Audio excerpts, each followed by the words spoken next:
Coach David Culley joining us right now. Coach, thanks a lot for being with us. A day later, how do you feel about what transpired? There were some positives, but I know obviously you want to come out with the W, but you learned some things moving forward. Well, the big thing was that for the first time this year offensively, we got off to a good start. I think we played the game basically in the first half and then through the third quarter the way we want to play offense. We had a couple of long drives. We had some guys making some big plays that kept us on the field, that's what we want to be. And we did that, and we did that simply because our execution was good. Everybody around Davis was doing their job. He was doing his job, and basically the consistency I saw was there that we haven't seen before. Coach, with Davis, he has a couple of big fourth down throws. I mean, I said during the broadcast that as we were flying out from Buffalo, it was like we saw a guy wearing a number 10 jersey on the runway because the Davis Mills that played in Buffalo, we left him there. But the Davis Mills that played yesterday seemed like a whole different guy because his confidence never waned. He was making big fourth down throws. What did you see in Davis yesterday that might have been different from before or just part of the maturation process? Well, it's part of the maturation process, and it's also part of the fact that the people up in front of him and around him were doing their jobs. And then it allowed him, after coming off the kind of game that we had previously, to be able to do and improve with the mistakes that we had made before. And he didn't make any of those. He knew going into that ball game the most important thing for us to do was to protect the football. Yeah. He did that. Not only did he protect the football, he made some nice throws for us. You talked about the big fourth downs. Those weren't easy throws. Yeah. I mean, obviously we showed a lot of confidence in him by being able to throw in that particular situation and guys making plays for him.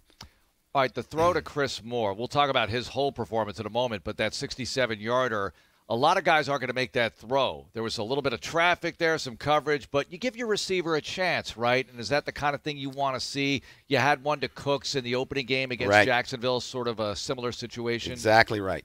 Mark, the thing about that is that we always say he got flushed out of the pocket on that. Mm-hmm. He came out to the right. He's looking downfield. He does a great job of keeping his eyes up. And if there's something come open in a scramble deal, he'll see him and make a play, or he'll run. He saw Chris in a one-on-one type situation. And we always tell our guys, if it's a one-on-one type situation and he throws the ball, it's either you or nobody else. He threw a ball up. It was Chris and the DB there one-on-one. Chris went up and did what you want a guy to do, is be aggressive to the ball. He went up. He made a play. And basically, you had said earlier, Brandon Cooks had done that for us earlier in the Jacksonville game. And Davis knew that when he gives those guys a chance down the field when it's one-on-one, that they're going to protect him by not allowing him to be intercepted, or they're going to end up making a play. Or in those particular situations too, Mark and John, is you put the ball up, they go up and get it. There's a chance for an interference there with that. Right. So there's a couple of good things that can happen, and we were fortunate yesterday that Chris went up and made a play. Coach, I don't think it's any secret that Brandon Cooks is one of the better receivers in the league. He's obviously the number one receiver here. But yesterday, they got a pretty good plan to kind of slow him down. Chris steps up. Both Chris steps up, Chris Conley and Chris Moore. They both step up. How important was it that guys not named Brandon had to step up for Davis to give him outlets throughout the game? Well, what happened is obviously the Patriots through the years have always done a good job, but they found out, okay, look, what are they going to go to? Who are they going to go to? Who we got to take out? Yeah. Well, they knew Brandon was our guy. Well, he got a bunch of doubles yesterday. Yep. So when you're doubling, that means other guys are one-on-one. Davis knew that. He put those guys that are in one-on-one type situations for a chance to make plays. They made plays for him. And that's what you got to do when they take a guy out and you're one-on-one. And that's all we ask for in this as a receiver is put me in a one-on-one type situation. I'll win my battles. Give me a chance, and I'll make the plays for you. And Chris did a nice job of doing that for us yesterday. Coach, if you told me last offseason that Anthony Auclair was going to get a ton of playing time, I would have said, who's that? But here he is. And he grew up playing high school ball in Canada, and they play CFL-style high school ball in Canada, of course, because it's Canadian football. So he had to learn his way into American football, and he's making a big contribution for you right now. Caught a touchdown yesterday. Listen to this. We talked about this earlier. We talked about I go back to Charlie Heck, been most improved from the time we go to OTAs to now. Anthony is another one of those guys that have made tremendous improvement. I mean, nobody works as hard as he does. Nobody studies the game more than he does. Part of that is simply because of the game that he came out of and the game that he's playing now. Right. And he's done a great job. I had a conversation with him once, and he just said, Coach, as a matter of fact, he was speaking French and other language before, and now he comes down here. He says it took him a while to be able to understand what the football English was because of what was happening with how he had played. But he is one of those guys that would do everything possible to get better. I'm so glad that he's here with us. We knew going into this season, coming out of training camp, that there was going to be a place for this guy because of the way he was improving, and he's done that for us. Exchange rate should have sunk in. We could have got a touchdown and a half on that, But either way, that's okay. A guy, Coach, we go back a long ways because of the Senior Bowl a couple years ago, and I was just interviewing guys. I pulled a guy over from the University of Florida. Didn't have anybody really next to him, and I interviewed John Grenard for a long time, and I really fell in love with him. The day he was drafted, Marc asked me, who should they take? And I was like, well, John Grenard's still on the board, and we drafted John Grenard. So there's a small part of me invested in what John Grenard does, and see him have a game like he did yesterday, and I'm proud of him. He's playing hard. What are you seeing from John Grenard thus far through the early part of the season? Well, the one thing about we talked about as a team about being relentless all the time. This guy's relentless all the time. When I was talking to the team about being relentless, I wasn't talking to him because he's always that way. Yeah. And when you play that way and you're doing the things that you need to do, and as you grow, you become what he is becoming for us, because we knew when he was drafted that there was something to this kid. Yep. And he's just getting better and better each week, and I don't see that in it changing. I think he can get even much better, and he's going to end up being a very, very good player for us. Coach, take us through the running game, because I know you're not getting the production you really want, but you're sticking with it. And tell us about how it's important to stick with it, because they have to respect it still. Even if they stop it, that means they're respecting it, and it might open up some other things for you. So discuss that for us. Well, the big thing about it being consistent and being what we want it to be, which it hasn't been, is that you have to stay above the change. We've had some penalties that have put us in situations where we couldn't stay with it. But when we've had 1st and 10s, 2nd and normals, just like we started the game yesterday, 1st and 10, 2nd and normal, and now we're moving it. We only got maybe 4 yards, but we put us in a good manageable 3rd down situation when we're running the ball consistently. We're not having minus yardage plays. We're going to stick with it. It helped us yesterday. We didn't have a whole bunch of yards running the ball, but I think they knew we were going to attempt to run the ball, and when we did run the ball, we weren't getting negative plays. We were getting positive plays, not chunks. And then that allows us to be able to do the things in our passing game that we need to do, because they do have to play us to do that. And yesterday, Davis did a nice job off of play action of getting some balls down the field with those guys up in the line of scrimmage. And we just got to continue to be consistent and eliminate the penalties, and it will come. And, Coach, along those lines, against Buffalo, you have this 12-yard run that's just, gorgeous in the first quarter right after the punt they came back to you from the Bills. Yesterday you had 2-3 runs that were nice. Phillip had that one where he darted out to the right side. He's got a 12-yard run. It gets called back for a holding. So it feels like there are glimpses, but then there's kind of this stub the toe at the end. There's a holding, or there's some other aspect that's sort of shutting it down. And I know when you were down on the 2-yard line, I saw Marc come off the field at that point, and he was hot. And I think because he knew there was a touchdown waiting for him on that run as that play was called, it feels like there are glimpses of what it can be, and there's just some stubbing of the toe that's happening. We know what it can be, but it can't be that way unless we're not the enemy. And I say this all the time, is that it's not what they're doing, it's what we're doing. Our focus and our concentration, our fundamentals are there. And when they're there, we're good. Yeah. That's a classic example yesterday. That was a 1st and go on the 2. He's actually going to walk in and not get tackled. Yep. And then we have a false start. And then we go back to the plus 7-yard line, and then we end up having a sack and a sack. But that's not who we are. Yeah. But we're going to stay the course doing that. We're going to keep harping on our focus and concentration, eliminating the penalties. And when we get to that point where we do that, then our run game is going to be exactly what it needs to be, and we're going to be able to do what we did consistently yesterday with that first drive, a 10-minute drive, getting down the field, getting 7 instead of getting 3s, and then come back again. There are times when you have those quick drives and you get touchdowns, guys making explosive plays. That's been happening simply because of they know that the run game is there. And we end up making a couple of fakes. He threw the ball down the field to a couple of guys, and we end up getting some big plays off of that. And that's why we got to stay with it, and that's why we're going to continue to stay with it. We just got to quit being the enemy and eliminate those penalties. Coach, it feels like in the second half, your defense, they're on the field a bunch. The offense with the 3 and outs or 4 and outs or whatever happens, if the offense holds the ball more, well, maybe the defense is more effective. Are you seeing it that way? Just too much time on the field in the second halves of some of these games? Well, what I'm saying is that's where the inconsistency is starting to come. That's where we're getting penalties during that situation. Now you've already now getting into the games where the games are won and lost. Right. And then when you're in those type situations, it gets a little tired. People get a little tired. You know exactly how they're going to play you. Nothing's going to change. And our focus and concentration has not been as well as it needs to be in those particular situations. And we've been getting penalties during those kind of situations that have prevented us from continuing to move. And, again, that's something that we got to continue to work on, and that we know in the first half of yesterday, the first 4 times we had the ball and even one drive in the second half, were all either touchdowns or field goals. So because we were doing the right things. And when we did have a penalty, we were able to overcome it simply because it wasn't a major penalty. So we just got to continue to do that, and we'll end up staying on the field longer as long as we eliminate those penalties and continue to have that consistency running the ball. Coach, I was asked this one time, and I'll ask you the same question. Somebody asked me, what's the most difficult position on a team to coach? And I thought about it for about 2 or 3 seconds, and then it hit me. I was like, the kicker. And they were looking at me like, the kicker? I'm like, how do you coach a kicker? And I said, exactly.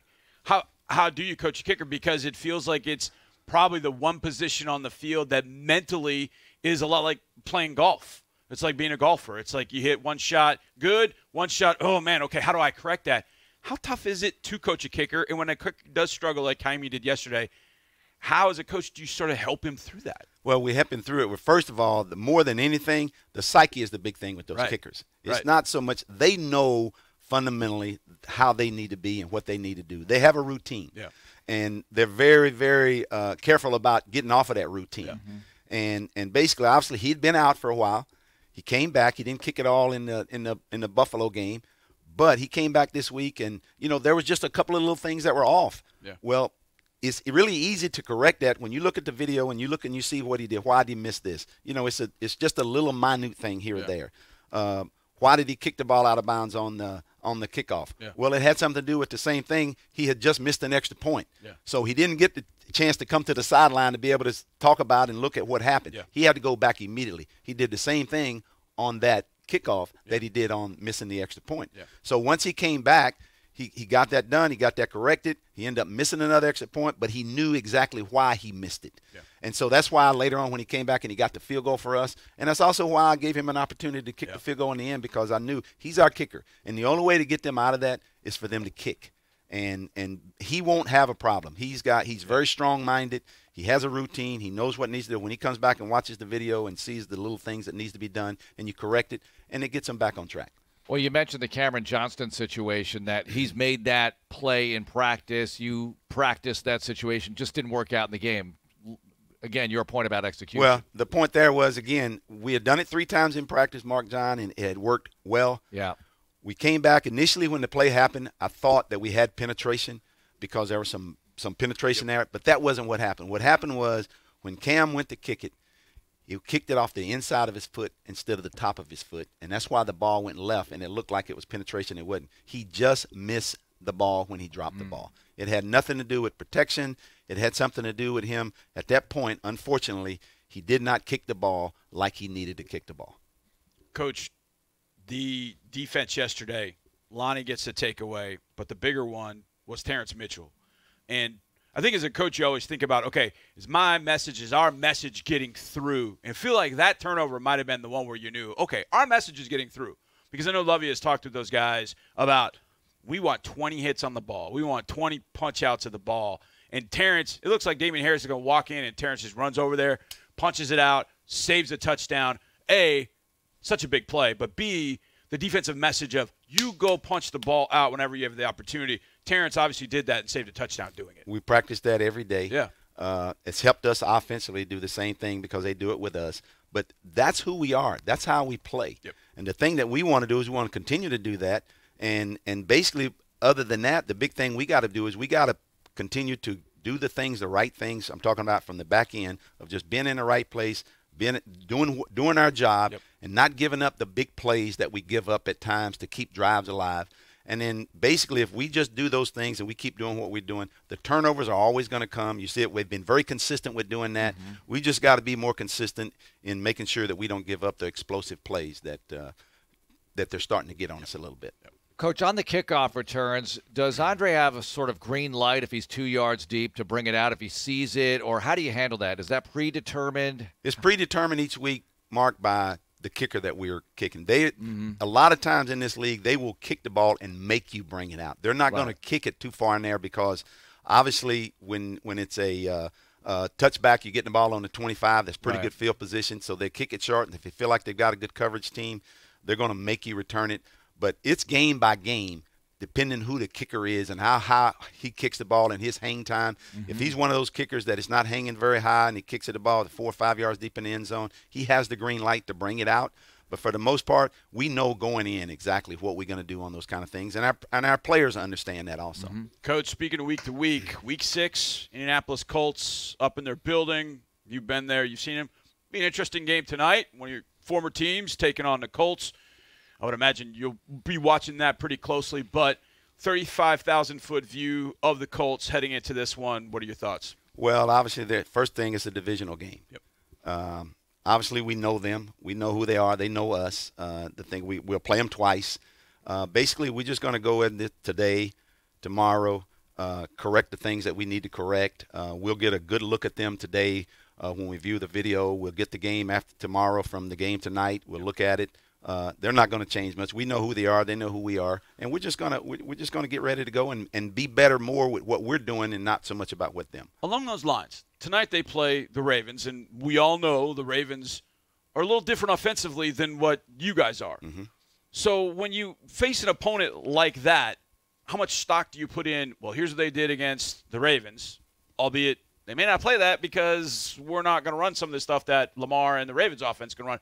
How do you kind of factor all that in as you kind of game plan for the Colts? Well, one thing we do know is the Ravens are going to run the football. Right. And and how they run it is different than the way we run it because of our personnel. Right. But we know they're going to run the football. And basically, to stop a running football team, you got to play it a certain way. And knowing that the Ravens have that kind of mentality will allow us to be able to see how they do things. They do some formations that are similar to what we do, although we have different plays. So it'll be a good evaluation for us to know kind of how they're going to play us. Coach, what's it like coming off a Monday night game? We don't have one of those for the Houston Texans this year, but the Colts have that going into your game on Sunday, and they're on the road tonight. Well, that's an advantage for us. And the point being is they got to travel. They're one less day for preparation. And for us, we feel good about what we just come off of. We feel good that we're healthy in what we're doing. And when you're in that particular situation, you've got to just know that you practice a little bit different because of that Monday night game and that travel. You don't quite do as much in practice because you want you guys fresh going into that game. But for the most part, you just basically lose a day. You lose a day of preparation. You lose a day of being able to have those guys heal. But you basically just prepare the same way, and you just kind of maybe get a little one less rest day than you normally would get that we'll have that they won't have. Coach, speaking of time to heal, Danny Mandola, I think us in the meeting, we kind of thought, well, maybe we'll see him on Sunday. Didn't go on Sunday. How do you feel about him maybe moving forward and being ready for the Colts? Well, we're hoping that he'll be able to go this week. All right, very good. Let's get to the Amegy Bank Ask Coach question of the week, and I wanted to get to it a little bit earlier today because I find this interesting. You've coached in college and the NFL, of course. What's the difference, Coach? What's the difference in dealing with the athlete in college versus the professional athlete? We don't coach them any differently. Wow. We don't. We coach them the same. I mean, I'm talking about the guys that are in college. The thing about the guys in college is that they go to class every day. You know, these guys go to class every day also, but their class is football. So it's all day with football with these guys. And I think the big difference is, too, at this level, you're coaching the best of the best.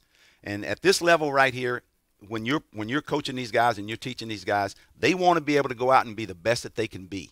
And they need you to be able to do that when things aren't right. When you're in college, basically for the most part, those guys, the focus is not quite on just what we're doing as it is with our guys here. But as far as coaching them any differently, I don't coach them any differently. I've had, Mark, that's a good question, because I've had guys of my buddies that coach in college that have asked me that same question about what do you do differently. I don't do anything differently. Some guys call me coach. Some guys call me Culley. In college, they all call you coach, you know. So, you know, because of who you're dealing with, you know. Right. But, Coach, along those lines, the difference in coaching in college and coaching in the NFL, this is just observation from afar. It feels like a lot of guys want to be in the NFL because some of the college recruiting, and you are coaching 18 to 22-year-old kids and you have to rely on them. A lot of guys want to go to the NFL because it is all ball all the time.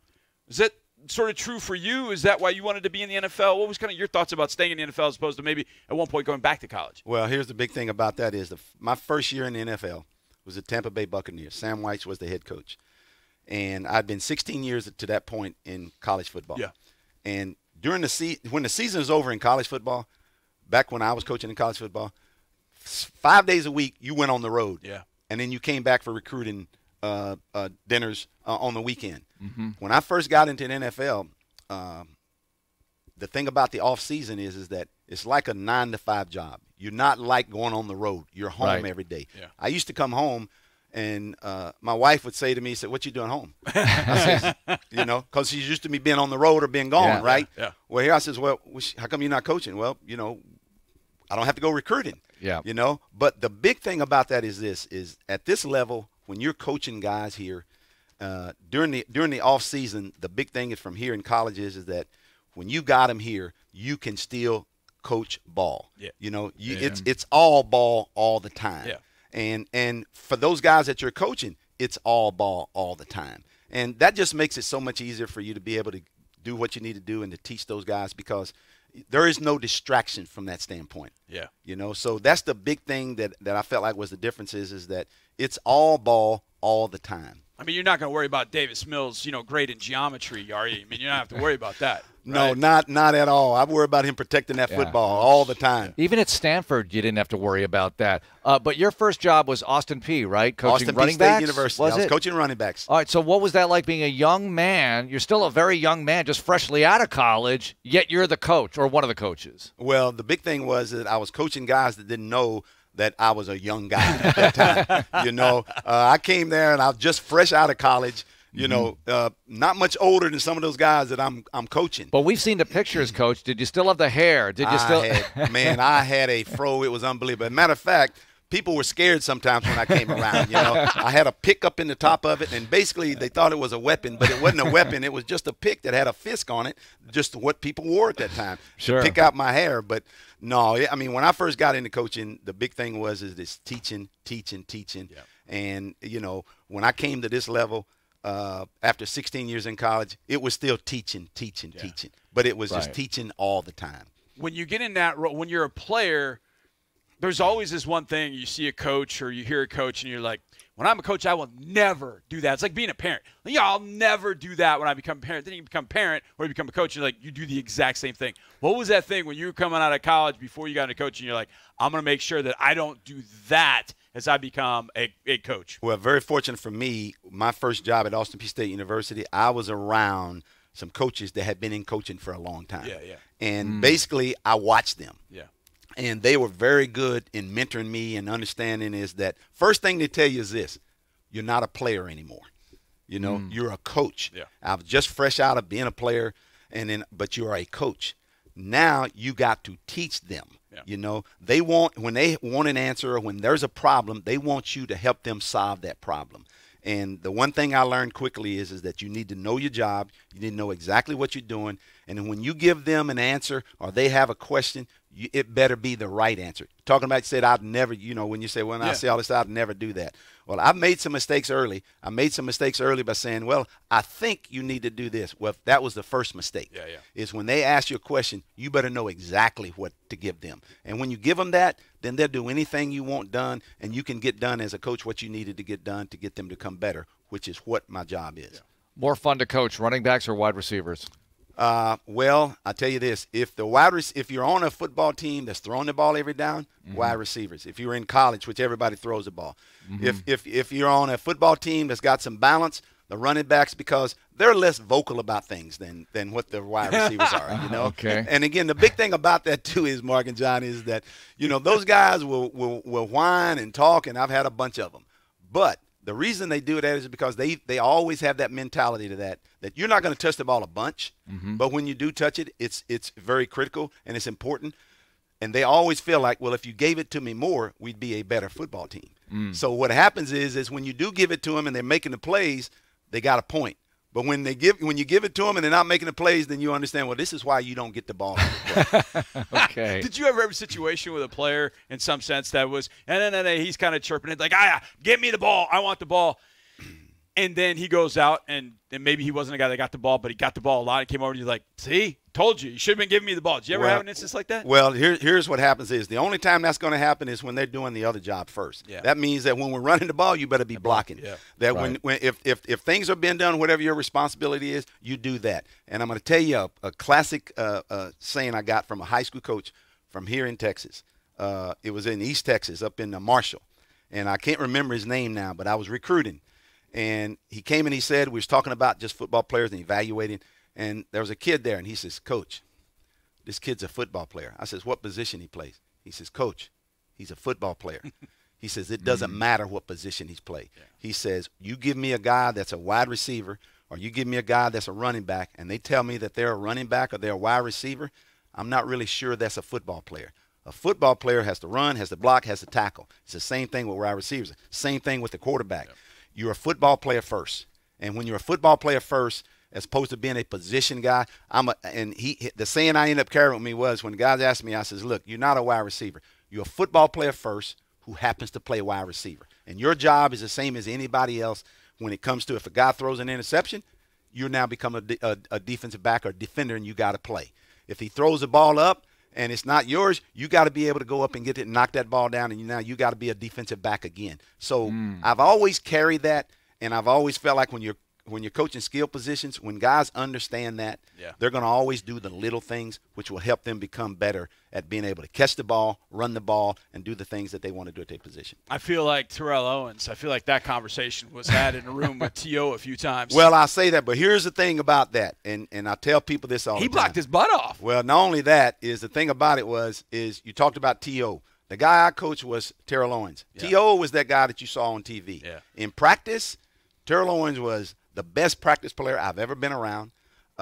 When I got him, he had already been a Pro Bowl player. He'd already a Hall of Fame caliber player when I got him. But I just remember him telling me one time, he says, and he was one of those guys that would call me Culley. He didn't say coach. He says, Culley, listen, if I got a problem and something's happening during the game, man, just tell me what I need to do to get it right. I just remember a game we were playing the Denver Broncos.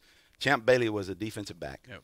Champ Bailey had been getting in his grill a little bit. He was struggling a little bit. He came to the headsets. He rarely ever came to the headset. Normally when he comes to the headset, I would think that he's coming to tell me, throw me the ball. Yeah. That wasn't the case. He came to the headsets and says, Coach, I can't get off of him. I can't get off of him. I says, T.O. And I called him T.O. at that time because I'm on a headset with him, you know. I said, listen, you're too high. You got to get low. You're bigger, you're stronger. But he's getting your chest. He got himself down. 2 series later, he ended up catching an 80-yard touchdown on a slant because of that. He came, and the point there being was this. He needed to know, and he needed to have an answer as to how to take care of that. Now, he didn't ask for very many. But when there was a problem, as a coach, you better have that answer for him. And if you got that answer, then they'll do anything you need, especially players of that caliber. And that's rewarding, right? That is very rewarding, Mark. That's when you know that you're doing your job and you're validated. I say this all the time I felt like as a coach with him, because people always have that perception, like you said, he's tough to deal with. He was the easiest guy I had to coach simply because he wanted to be great at what he did. And all he wanted to do was get me right. And when I'm not right, I'm not right. So that validated me. Absolutely. And I've carried that with me from here now. Coach, thanks so much for the time. We really appreciate it. You're welcome.